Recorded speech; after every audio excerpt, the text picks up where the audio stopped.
Good morning, most amazing artist. Good morning, Miss Love. We're gonna start our pumpkin in the middle of the page, starting with an oval shape. This is the middle part of our pumpkin. So in this one, you can make it longer if you want. You can make it shorter if you want. Mine's more like this size, right here. Next step, rainbow, smile, connect the lines, rainbow, smile, connect with a round line.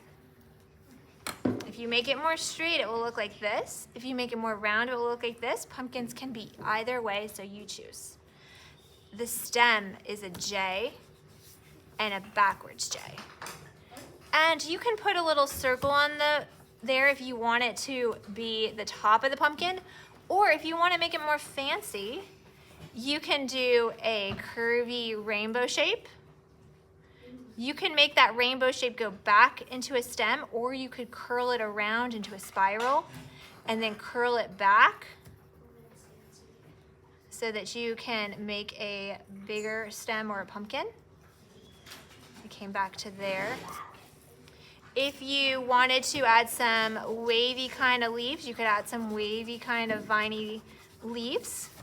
You could add some more spirals to it. You can decorate it however you want. We're gonna come back to that in a little bit. Question? Yes, what's your question? Can you do more oval shapes of it? You can. We're gonna come back and do that now that we have our stem. We're gonna do a rainbow and a smile and connect with a curvy line. A rainbow and a smile and a curvy line. Then let's add our door. So your door could be an oval kind of shape that comes down into a rectangle kind of shape. You could have it completely oval like this one. You could have it to be a rectangle, just a rectangle like a door. Can you do it like wavy? Yeah, you could do any kind of door you want. So I'm gonna make mine go straight up on the sides, but have a arched top, like an oval. I'm gonna add a little door handle. Maybe I'll come back later and add a window. I'll come back later and add some bricks around the outside or stones. Whatever I want, I could add later. I'm gonna leave it like that for now because I'm gonna teach you the tricks to make it look more 3D. The first trick is a horizon line. So the horizon is where the sky and the ground meet. I'm drawing that right here behind the pumpkin. I did not go through the pumpkin. Raise your hand if you know why. Because Yes. The pumpkin is gonna be like the center, and you want the sky to be above it and the ground underneath. Yeah, and behind it. Now the path comes next. So the path is gonna go from the door. There's a point back here where things behind the pumpkin, on the horizon line in the middle, where things disappear because they look so far away you can't see them. That's why we draw our path looking smaller here and then getting bigger and bigger and bigger as it gets closer to the person looking and closer to the bottom of the page. So the way we do that is we're gonna make a triangle shape. Our path is far away, kind of far away, and close. There's another way to make it look far and close. So we're gonna make our sidewalk. Later you can turn this into a rock path or a brick path, but we're gonna start with a sidewalk. Our lines for our sidewalk go close together when they're far away. But as they get closer, they get more far apart. So these ones are medium distance apart. Then I'm gonna make more width, more. And this one I'm gonna leave just like that because it's so close, it's so big. It looks bigger because it's closer. Now if I wanted to make stones, maybe I wanna put 3 stones in each. 1, 2, 3. These would be big stones. These would be small stones. 1, 2, 3. These would be medium stones. 1, 2, 3 medium ones.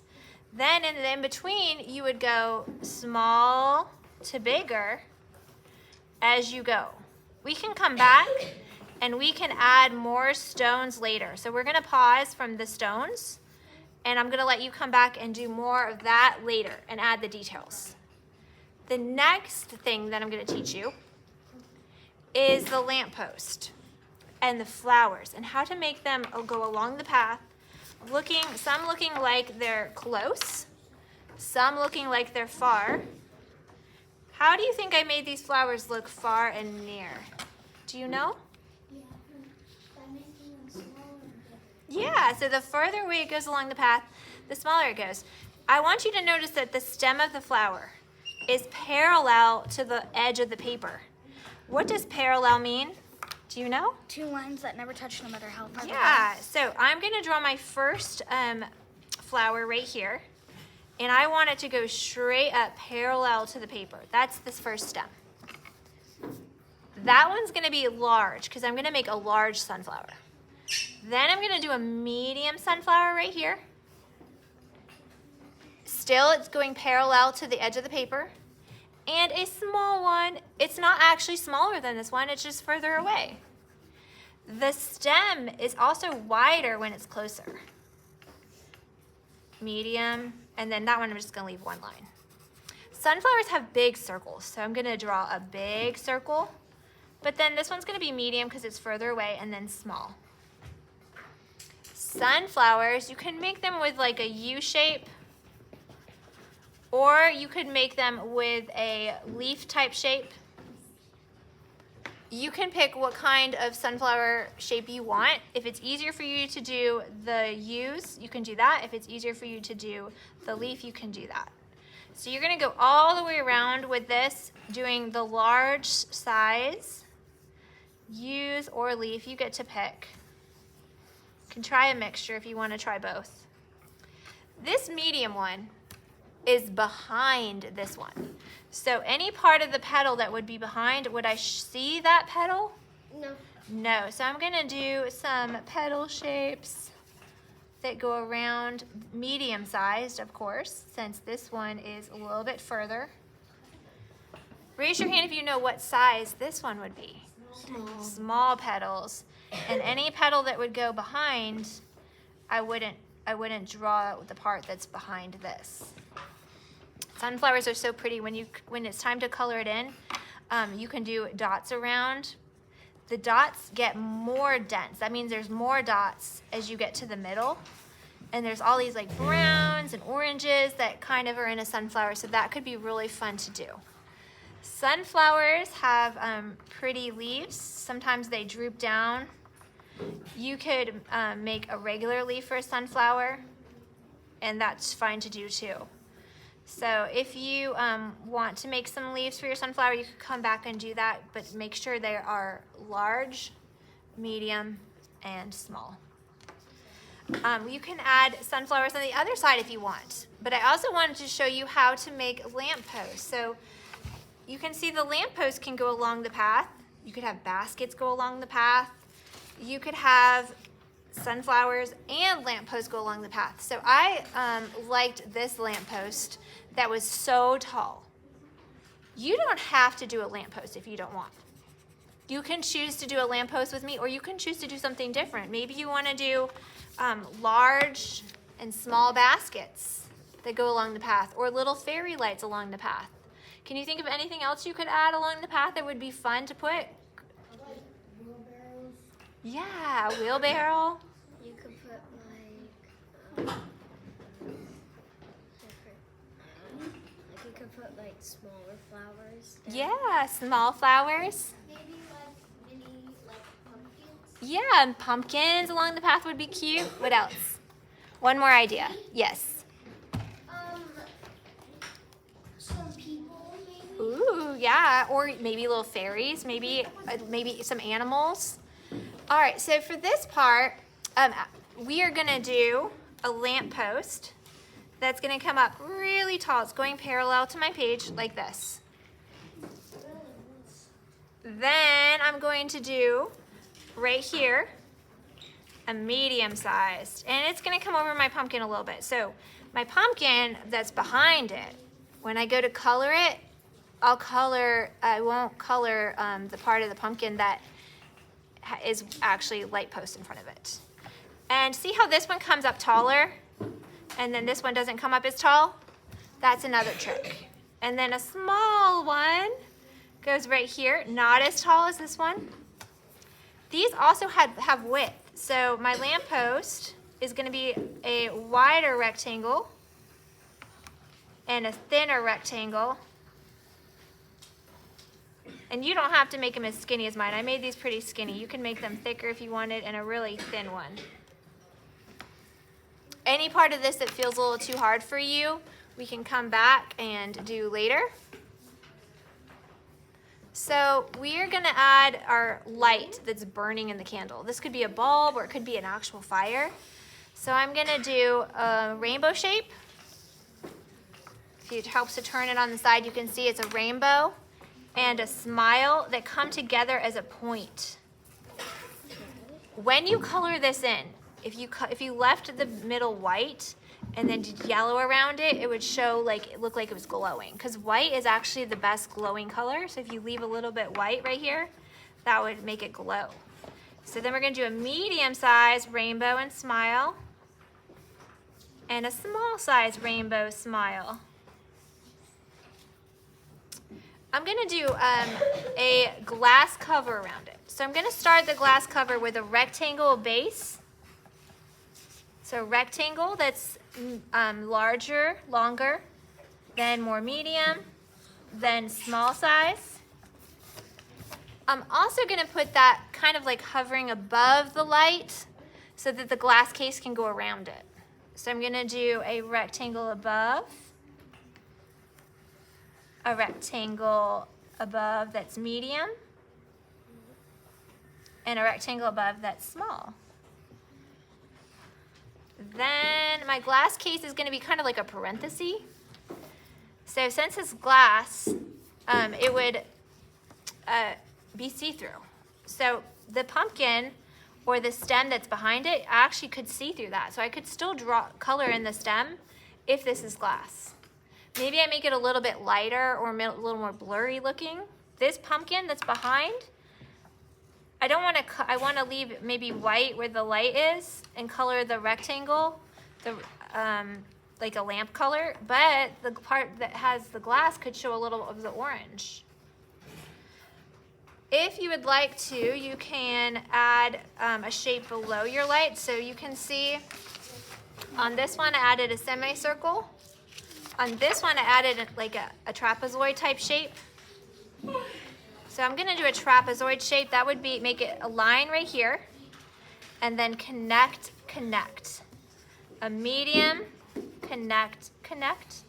Small, connect, connect. And I like to add a little semicircle on the top. I think that looks good. You could add a different shape, try a different shape. Maybe a little trapezoid on the bottom. Small, medium trapezoid, and large trapezoid. When you color your things, your shapes, make sure you go dark to light. Remember we talked about value, how you can go dark to light in all the parts, especially your pumpkin. You'll want to go dark on the outside and lighter as you get to the middle. There's one last trick that I'm going to teach you. The last trick is the clouds. Clouds, when they're close to you, look bigger. And when you look in the sky and the clouds look really teeny tiny, it might be because they're really far away. They actually might be really, really big clouds, but they're just so far away they look teeny tiny. Raise your hand if you want to guess. Where do you think the clouds would look teeny tiny because they're far away? Close to the horizon line or close to the top of the page? Where do you think? Where do you think, boys? You say. Like at the top of the page, because like the higher the clouds are, the like farther. That's a good guess. It's actually the opposite. They're teeny tiny on the horizon line and big up towards the top of the page. Maybe so big that they go off the page. Could draw one behind your lamppost. Some of it you might see. And then they're going to be teeny tiny close to the horizon. Maybe you want to make them more wispy-like. You can do any kind of cloud that you want. But where would they be medium-sized? Where do you think? Where do you think the clouds would be medium-sized? What do you think? Like in the middle. Yeah, so we'll draw some medium-sized ones, maybe just one medium-sized one because it's kind of busy over here. But you get to pick. So at this time, yeah, that looks beautiful. You can add some windows. Maybe you want them to be circle shape. Maybe you want them to be square shape. You can add some shutters with rectangles and some lines through them, or however you can imagine it. Maybe a little window box. So mums are also a really fun fall flower. They're orange and yellow, red, pink. So maybe you can add some mums and some grass around it. Maybe you want this to be a certain kind of shop. If it is a flower shop, you could put a flower shop sign, or a bakery, and if you do bakery, maybe you're going to put some cupcakes in the window, or some pies, or a basket of bread out front. Maybe you want it to be a toy shop or a car shop, or maybe you just want it to be a home and you're going to put some fall decorations outside. Do you have a question? Yeah. Do you not have to color? You could leave it black and white if you want, but look how good it looks. If I do this pumpkin with dark orange and I go darker on the creases where it's more deep, and then I get lighter and lighter. Remember, this is called value. Look how pretty that looks. And then look, if I added some yellow to it, how my pumpkin glows. So dark to light. And I could do that with the whole thing. I can go back and add my stones. And the stones would look so cool if I add some darkness and some light to show maybe like the cracks in the stone. I could make my door wooden and add maybe some like wood patterns, like some little lines in the wood or knots, little circles to show wood. I could, remember what I said about the lamp? How it's really cool if you put yellow around the white. You could do that. You could add a little like light coming out, small, medium, and large. You can pick a color for your lamppost. Maybe you want it to be blue, or red, or brown, or gray. Easton? Can you do like a garden bed in the house? A what? Like a garden bed. Yeah, a garden bed would be great, or some hay piles, maybe kind of Van Gogh style. You could do anything that you can imagine. We're going to spend about 10 minutes coloring. Also, if you want to use markers, you could outline with marker and color it in with crayon. So the things you can use now for coloring, you can use crayons. If you use markers, just use markers to outline. Don't color it in with marker because you're not going to have enough time. And sometimes it looks messy. You lose all your details. Or you could use the colored pencils. Yeah. Or you could just keep the pencil and keep adding some more detail with pencils. Your choice. All right, have fun.